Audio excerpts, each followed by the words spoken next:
தீபம் அகர்பத்தி ஒரு தெய்வீக அனுபவம். குளு குளுன்னு காத்து வீசுது. உங்கள் சத்யாவில் குளு குளு ஏசி ஆஃபர்.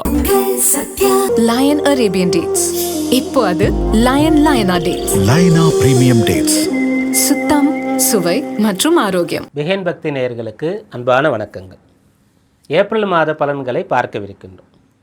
12 ராசி அன்பர்களுக்கும் தனித்தனியாக பலன்கள் எப்படி இருக்கிறது என்பதை பார்ப்பதற்கு முன்னராக பொது பலன்களை பார்க்கலாம். அந்த பொது பலன்கள் எதை கொண்டு நிர்ணயிக்கிறோம் என்று பார்க்கும்போது இந்த மாதத்தினுடைய கிரகநிலைகளை கொண்டு. அந்த கிரகநிலைகள் எப்படி இருக்கிறது, இந்த மாதம் தொடங்கும் போது அதன் பிறகு மாறக்கூடிய கிரகங்கள், இதன் வழியாக பார்க்கும்போது ஆண்டுகோள்கள் என்று சொல்லக்கூடியதிலே குரு பிரதானமாக மிதுனத்திலே தொடர்ந்து இருக்கின்றார். சனி மீனராசியிலே சஞ்சரிக்கின்றார். ராகு கும்பத்திலும் கேது சிம்மத்திலும் இருக்கின்றார். மாத கிரகங்களிலே ஏப்ரல் மாதம் தொடங்கும் போது சூரியன் மீனத்தில் இருக்கின்றார். பிறகு ஏப்ரல் 14ஆம் தேதி சித்திரை 1 மேஷத்திற்கு சூரியன் வருவார். சந்திரன் தினகதியாக இருப்பதனால் அதற்கு அடுத்து வரக்கூடிய செவ்வாய் இந்த ஏப்ரல் தொடங்கும் போது கும்பராசியிலே ராகுவோடு புதனோடு கூடி நிற்கின்றார். 2வது நாளே மீனராசிக்கு சனியோடு இணைகின்றார். புதன் மாதம் தொடங்கும் போது கும்பத்தில் இருந்து ஏப்ரல் 10ஆம் தேதி போல மீனத்திற்கு வருகின்றார். சுக்கிரன் இந்த மாதம் தொடங்கும் போது மேஷராசியில் இருந்து ஏப்ரல் 20ஆம் தேதி அளவிலே 19ஆம் தேதி ரிஷபத்திற்கு வருகின்றார். இது இந்த மாதத்தினுடைய கிரகநிலை. இதிலிருந்து நமக்கு கிடைக்கக்கூடிய பலன்கள் என்ன என்று பார்க்கும்போது, முன்னதாக காலபுருஷ தத்துவத்தினுடைய 11ஆம் இடம் என்று சொல்லக்கூடிய லாப ஆதாய ஸ்தானத்திலே நிறைய கிரகங்கள் இருந்தது. அதற்கு முன்னே 10ஆம் இடத்திலே இருந்தது. அப்போது எல்லாம் நன்றாக போய்கொண்டு இருந்தது. இப்போது 12ஆம் இடம் என்று சொல்லக்கூடிய விரயஸ்தானத்திலே அதிக கிரகங்களுடைய சேர்க்கை ஏற்படுகிறது. அங்கு நிரந்தரமாக சனி இருக்கின்றார். பங்குனி மாதம் என்பதனால் சூரியன் இருக்கின்றார். செவ்வாய் அங்கு வருகின்றார். புதனும் வருகின்றார். அப்போது நிறைய கிரகங்கள் மறைவிடத்திலே சஞ்சரிக்கின்றது. அது ஜலராசியாக இருக்கின்றது. அப்படி இருக்கும்போது பிரளயம் என்று சொல்லக்கூடிய 11ஆம் இடத்திலே ராகுவுடைய தொடர்பு வருகிறது. ஆனால் அந்த ராகுவை குரு பார்ப்பதனால் மிகப்பெரிய தீங்காக அது ஏற்படாது. பிரச்சனை ஏற்பட்டாலும் கூட அது கட்டுக்குள்ளாக இருக்கும். 12லே இருக்கக்கூடிய கிரகங்களிலே ஆயுட்காரகன் சனி, காலபுருஷ தத்துவத்தின் ஆயுள் ஸ்தானாதிபதி செவ்வாய், சுயஜாதகப்படி ஆத்மகாரகன் என்று சொல்லக்கூடிய லக்னத்தை உயிரை தீர்மானிக்கின்ற சூரியன், இவர்கள் இருக்கின்றார்கள். அதனால் அந்த ஆயுள் என்று சொல்லக்கூடிய ஒரு விஷயம், அதிலே யாருமே மிகவும் விபரீதமான விளையாட்டுகளை இந்த மாதத்திலே செய்யக்கூடாது.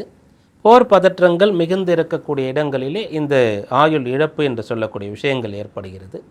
அதனால் எல்லோருக்கும் வாழ்வாதாரம் என்று சொல்லக்கூடிய ஒரு நிலையிலே பிரச்சனை ஏற்படுகிறது. அது ஜலராசி என்று சொல்லும்போது ஜலராசி வழியாக ஏற்படுகின்றது. இதையெல்லாம் எதிர்கொள்ளக்கூடிய ஒரு நிலை இப்போது இருக்கிறது. எல்லாமே முடிவுக்கு வரும். ஒன்று, சூரியன் மேஷத்தில் உச்சம் பெறும்போது கொஞ்சம் சரியாகும். அடுத்து குரு மிதுனத்திலிருந்து கடகத்திற்கு உச்சபலம் பெற்று இந்த 12ஆம் இடத்தை பார்ப்பதனால் அடுத்து சரியாகும். இப்படி கொஞ்சம் கொஞ்சமாக சரியாக போகின்றது. இது பொதுவாக. தனியாக ஒவ்வொருவரும் 12ஆம் இடம் என்று சொல்லக்கூடிய விரயபாவம் என்று சொல்லக்கூடிய நிலையிலே செலவை குறைக்க வேண்டும். செலவு செய்வதாக இருந்தால் தேவைக்கு செலவு, பிறகு தர்மத்திலே தர்மம் செய்வது என்று சொல்லக்கூடிய ஒன்றை கடைபிடிக்க வேண்டும். சிக்கனமாக இருக்க வேண்டிய அவசியம் இருக்கிறது. தேவையற்ற செலவுகள், பிரயாணங்கள், ஆடம்பரமான விஷயங்கள், இதை தவிர்க்க வேண்டும்.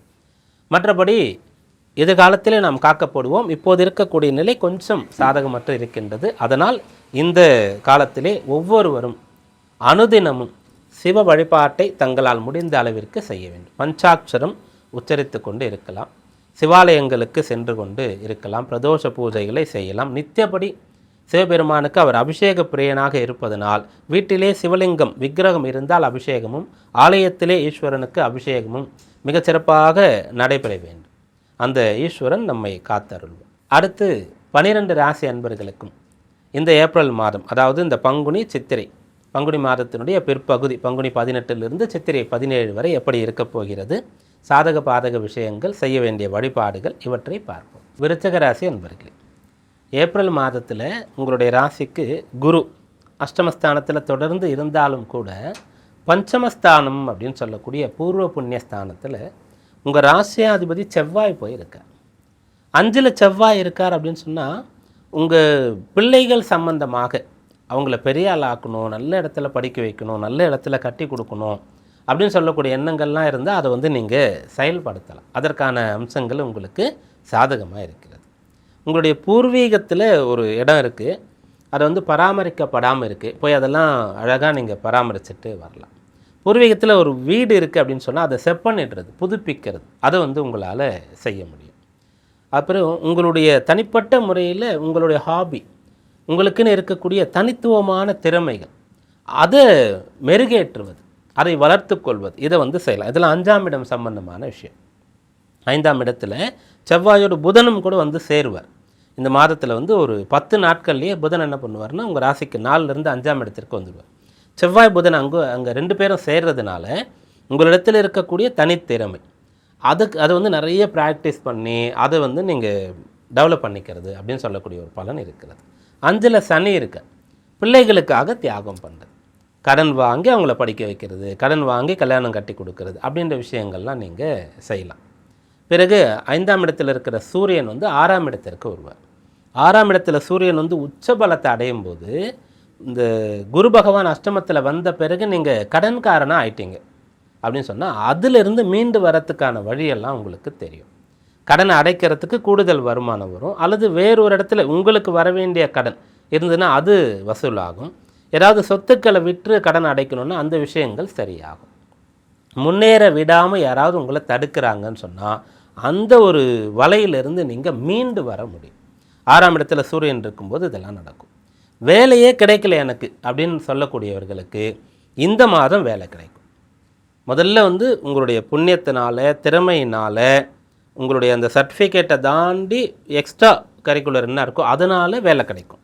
இந்த மாதம் தொடங்கி ஃபர்ஸ்ட் ஆஃப் சூரியன் 6ஆம் இடத்திற்கு வரார் இல்லையா, உச்சபலம் பெறார் இல்லையா, அப்போ உங்களுக்கு வேலை எப்படி கிடைக்கும்னு சொன்னால் அங்கே யார் இன்டர்வியூ பண்ணுறாங்களோ இன்டர்வியூவர் அவருக்கு, அந்த ஓனருக்கு, அந்த மேனேஜருக்கு உங்களுக்கு பிடிச்சி போயிடும்.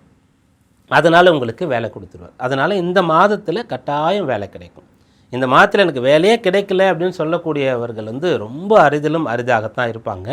அப்படிப்பட்டவர்களுக்கு சுயஜாதகத்தை தான் பார்க்கணும். எதனாலன்னு எப்படி இந்த வேலை கிடைக்கும்ன்றதை உறுதியாக சொல்கிறோம்னா, விருச்சிக ராசிக்கு ஜீவனாதிபதி சூரியன், அவர் 6ஆம் இடத்துல வந்து உச்சபலத்தை அடைகிறார். அப்போது உங்கள் ஜீவனத்திற்கு வழி பிறக்கும், உங்களுக்கு ஒரு வேலை கிடைக்கும் அப்படின்ற ஒரு அம்சம் சாதகமாக இருக்கிறது. அதற்கான முயற்சி மட்டும் கொஞ்சம் கடுமையாக இருக்கும். சுக்கிரன் 6 மற்றும் 7ஆம் இடங்களில் இந்த மாதத்தில் இருப்பார். 6ஆம் இடத்துல இருக்கும்போது கொஞ்சம் உங்களுடைய ஓய்வு, சுகம் போன்ற விஷயங்கள் வந்து குறைவாக இருக்கும். நிறைய அலைந்து தெரிய வேண்டியது இருக்கும். வரவை விட செலவு அதிகமாக இருக்கும். 7ஆம் இடத்திற்கு சுக்கிரன் வரார். அதாவது இந்த மாதத்தில் ஒரு 20 நாட்கள் அவர் வந்து 6ஆம் இடத்தில் இருப்பார். அதன் பிறகு 7ஆம் இடத்திற்கு வரார் இல்லையா, வந்து ராசியை பார்ப்பார். அப்போது ஒரு 20 நாள் கஷ்டப்பட்டு அப்புறம் 10 நாள் சுகமாக சந்தோஷமாக இருக்கிறது அப்படின்றது. ஒரு 11 மாதம் கஷ்டப்பட்டு 12வது அந்த மே மாதம் வந்து நமக்கு சம்மரில் ஹாலிடேஸ் வருது, ஜாலியாக ட்ரிப்லாம் போகலாம் அப்படின்னு நினைக்கிறோம் இல்லையா, வீக்கெண்டு செலிப்ரேட் பண்ணுறோம் இல்லையா, அதுபோல் நீங்கள் இந்த ஏப்ரல் மாதத்தில் ஃபஸ்ட்டு 20 நாள் கஷ்டப்படுறீங்க, கடைசி 10 நாள் வந்து என்ஜாய் பண்ணுறீங்க அப்படின்ற மாதிரி இருக்குது. இந்த மாதத்தில் உங்களுக்கான வழிபாடு என்ன அப்படின்னு கேட்டால், நீங்கள் பெருமாள் கோயில் போகிறீங்கன்னா அங்கே மகாலட்சுமின்னு சொல்லக்கூடியவங்க வந்து தாயார்ன்ற பெயரில் எழுந்தருளியிருப்பாங்க. தாயார் சன்னதி இருக்கும். அங்கே முடியும் போதெல்லாம் போயிட்டு வாங்க. இந்த மாதத்தில் சுகமாக சந்தோஷமாக இருக்கும்.